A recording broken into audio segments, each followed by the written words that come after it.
Olá Brasil, olá você aí de casa! Eu vi que vocês estão amando os vídeos sobre técnicas do cinema e coisas mais técnicas e específicas e a gente ficar destrinchando os filmes e as séries. Então eu e o Telecine separamos hoje 5 filmes que são muito incríveis de assistir, né? Que são muito gostosos e legais, mas também que tem técnicas e recursos muito interessantes pra gente aprender mais sobre cinema. Todos os filmes que eu vou citar aqui estão disponíveis no Telecine, que é um jeito mara pra você assistir seus filmes pela internet. Dá pra ver no celular, no computador, no Chromecast, no Apple TV, onde você quiser. E o catálogo deles tá muito legal mesmo. Todos esses filmes que eu vou citar hoje estão na lista de 100 filmes que todo mundo precisa assistir. Então eles têm essas playlists com listinhas de coisas legais pra gente assistir. E você tem 7 dias grátis pra testar. Então você se cadastra, testa, se você gostar, show, você entra, se não, tudo bem. Então entra aqui no site, na descrição, pra você testar os seus 7 dias grátis e assistir a esses filmes incríveis que eu vou falar hoje. Já vou começar a lista com um filme bafônico e gigantesco, que foi Titanic, que é um dos filmes mais famosos da história, né? E também um filme muito redondinho, muito completo. Primeiro de tudo, Titanic é uma aula de como fazer um filme histórico. Afinal, a história do Titanic todo mundo sabe, né? Realmente teve um navio em 1912 que bateu no iceberg, afundou e tudo mais. Mas como fazer um filme de algo que todo mundo sabe já a história? Pra que eu vou assistir ao filme? Eu sei que no final o navio vai bater, vai afundar com todo mundo dentro? Aham, aí que está o trunfo de Titanic. Eles fazem a gente se importar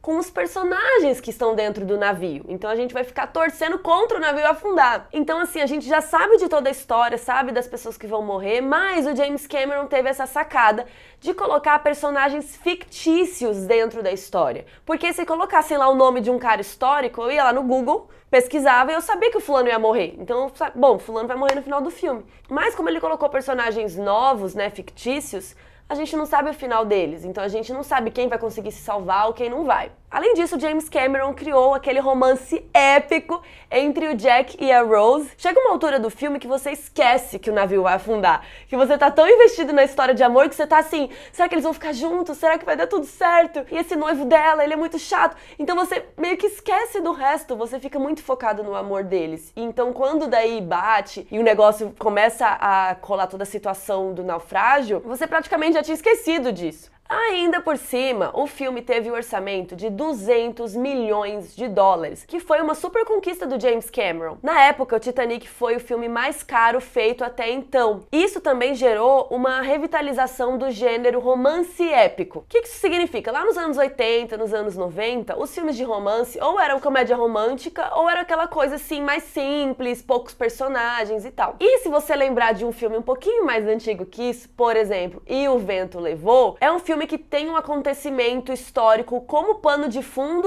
de um romance, que é a história que é a mais principal, assim. Então o Titanic resgata essa coisa de fazer um romance no meio de uma tragédia, de um negócio épico gigante, e inclusive fazendo um filme de 3 horas.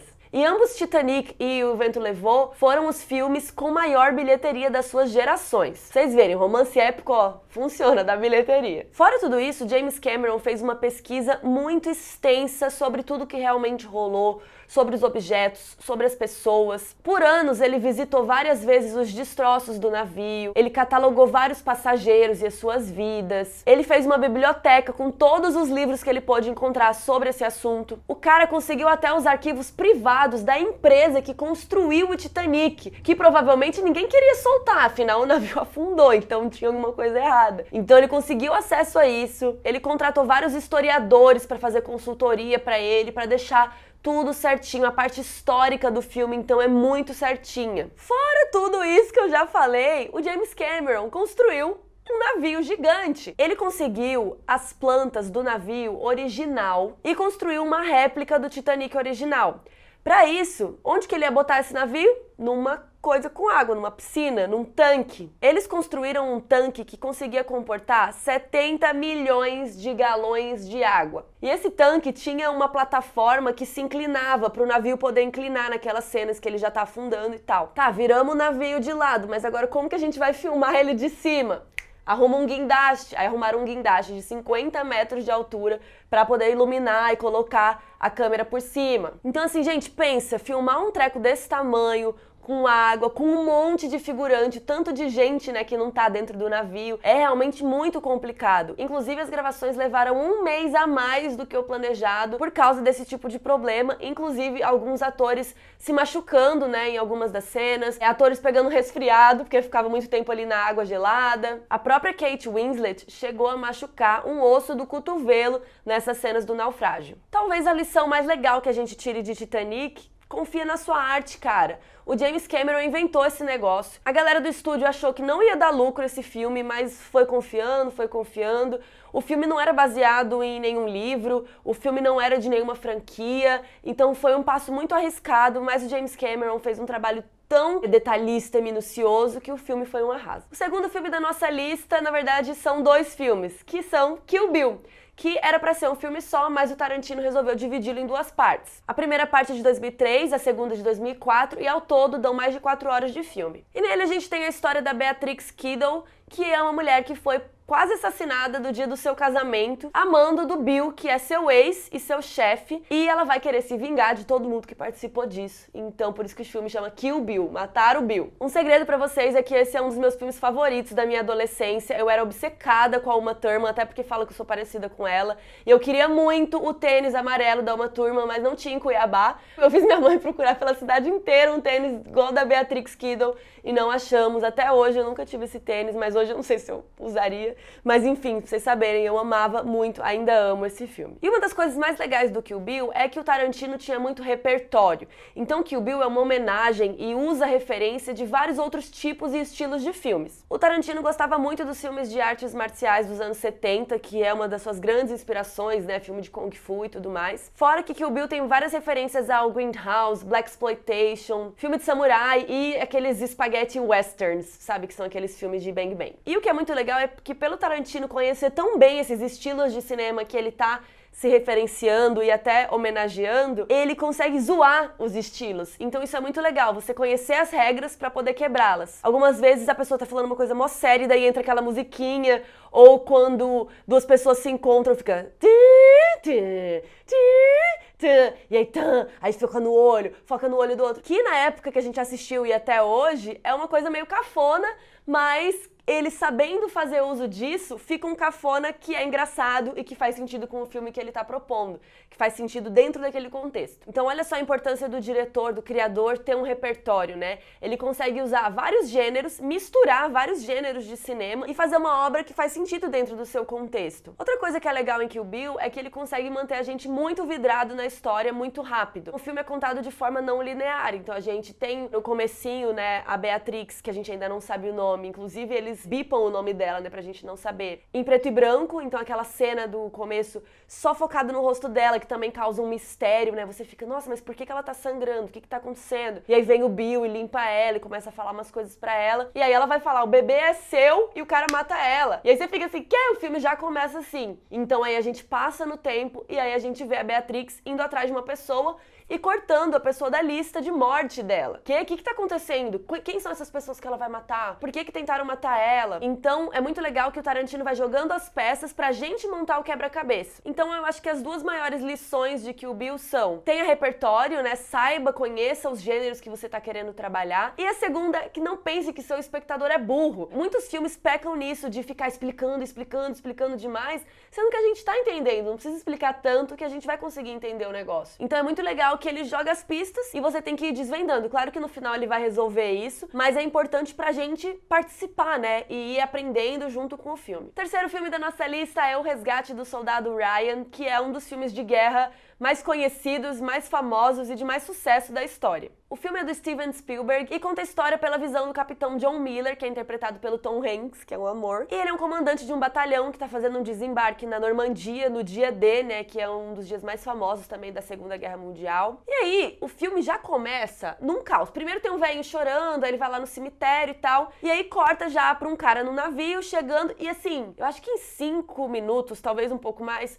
o filme já tá no meio da guerra. Tiro, porrada, bomba e um monte de confusão e gente morrendo pra um lado pro outro. Então, muito rápido a gente já tá no meio da guerra, num negócio de muita ação. E aí, logo a gente descobre que esses caras têm a missão de resgatar o soldado Ryan, que a gente nunca viu, a gente não sabe quem é e nem eles. Então eles só recebem essa missão e a gente, de novo, assim como no Tarantino, a gente junto com eles durante o filme vai descobrindo quem é esse cara e como que vai funcionar isso. Outra coisa muito legal é o jeito que o filme usa os aspectos técnicos e recursos de linguagem, de filmagem, pra gente se sentir ali dentro da guerra. Por exemplo, as câmeras, né, tremidas, muitas câmeras com um ponto de vista subjetivo, né, que é que a gente chama de ponto de vista, point of view, que é como se a gente fosse o olho que a câmera tava fazendo, né? Então a gente tá ali dentro da situação. Tem muitos momentos que eles usam efeitos de som, às vezes usando o silêncio. Depois que uma bomba explode, fica aquele silêncio e aos poucos o som vai retornando pra gente ficar com aquela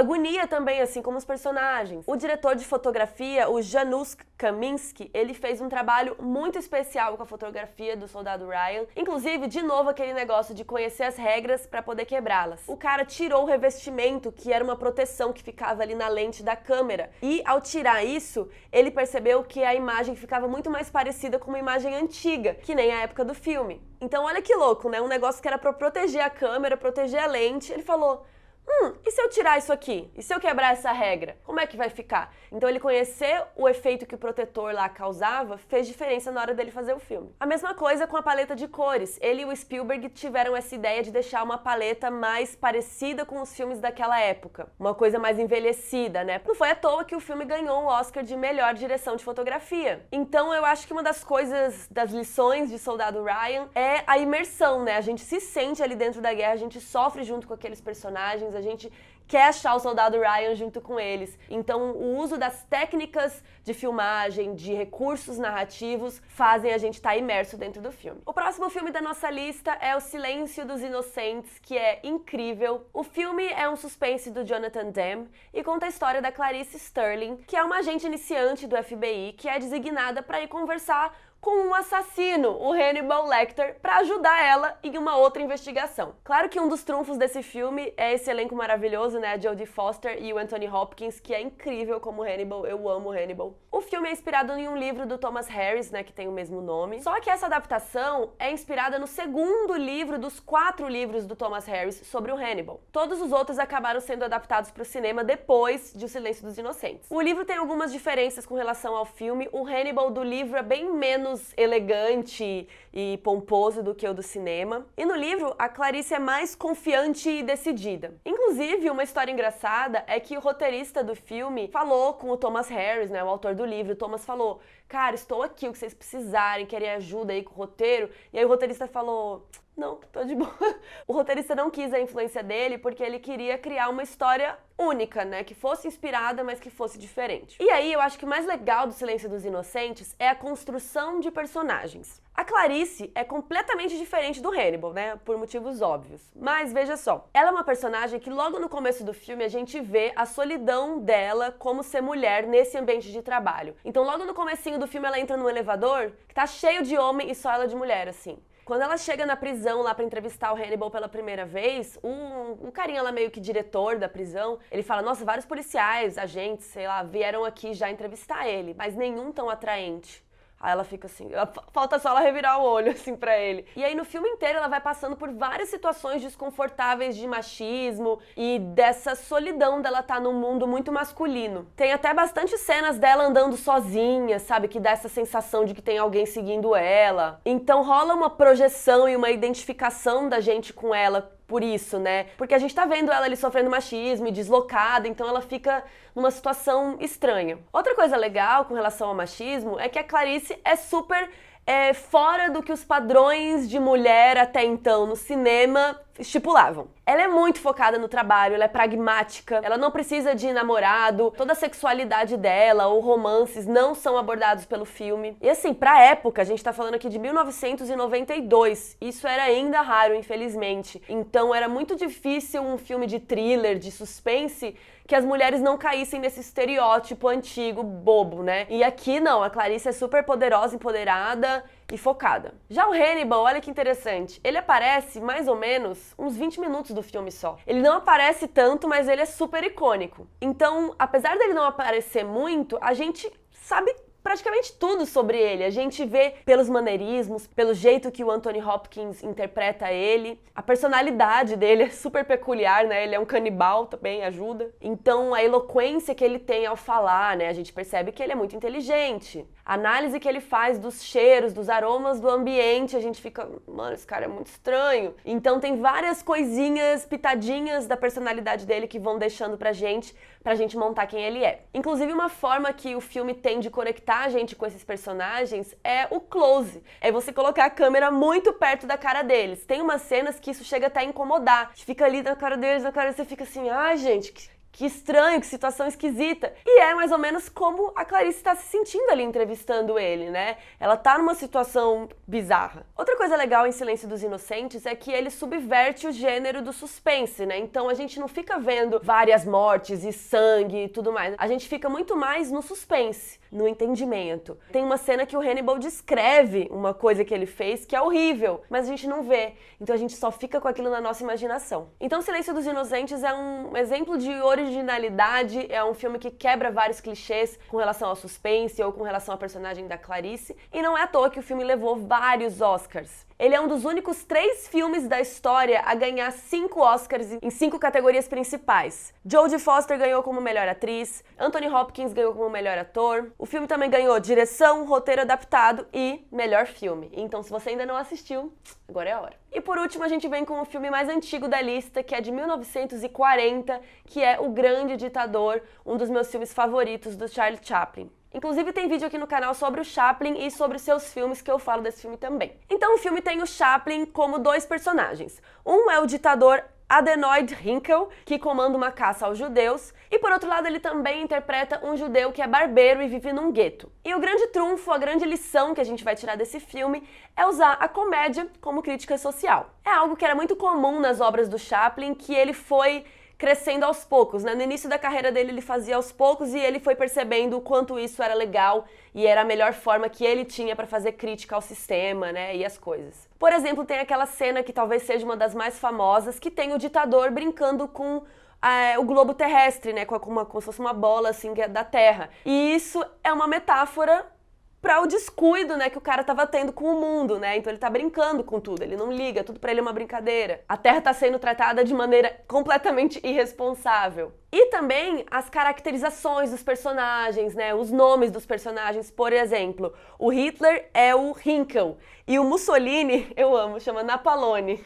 Os nomes dos países, né? Que a Itália é Bactéria, a Alemanha é Tomânia. Tem uma cena que os ditadores ficam competindo para ver quem vai sentar na cadeira mais alta, né? Quem vai sentar melhor. E aí isso também é uma metáfora para tudo que tava rolando ali. Então todo esse tempo o Chaplin tá zoando, né, com os caras, com os ditadores, e ao mesmo tempo ele tá criticando. Então esse filme é uma aula de como fazer uma paródia, e nesse caso uma paródia da vida real. É esse recurso, né, usar o seu filme, usar a comédia também como uma conscientização política. Só que isso foi muito corajoso da parte do Chaplin, porque esse filme foi muito mal visto por certas pessoas. O filme foi proibido em vários países, inclusive na Europa, na América Latina. Aqui no Brasil o filme não passou na época. Londres foi uma das poucas cidades que exibiu o filme, já que a Inglaterra estava em guerra com a Alemanha mesmo, então acho que tudo bem. Mas teve até um cinema que exibiu o filme e levou uma multa. E nessa época do filme e um pouco depois, né, em 47 o Chaplin fez Monsieur Verdot, que era um filme também polêmico porque tinha várias críticas ao capitalismo, e no fim das contas vocês sabem que o Chaplin foi exilado, né? Ele teve que sair dos Estados Unidos em 52 por ser acusado de comunista. Então, não foi do nada que ele foi acusado de comunista, né? Teve o Grande Ditador, teve Monsieur Verdot, então tiveram várias coisinhas que foram muito corajosas da parte dele de criticar o sistema, de criticar o que estava rolando, só voltou depois para ganhar um Oscar. Então esses são filmes incríveis para vocês verem esses dias. Entra lá no Telecine, tá aqui na descrição, você pode testar 7 dias grátis. Espero que vocês tenham gostado dessa lista. Me fala qual é o seu filme favorito da lista, qual cena é a sua cena favorita. Dá um like no vídeo, compartilha com seus amigos que me ajuda muito. E um beijo, até a próxima.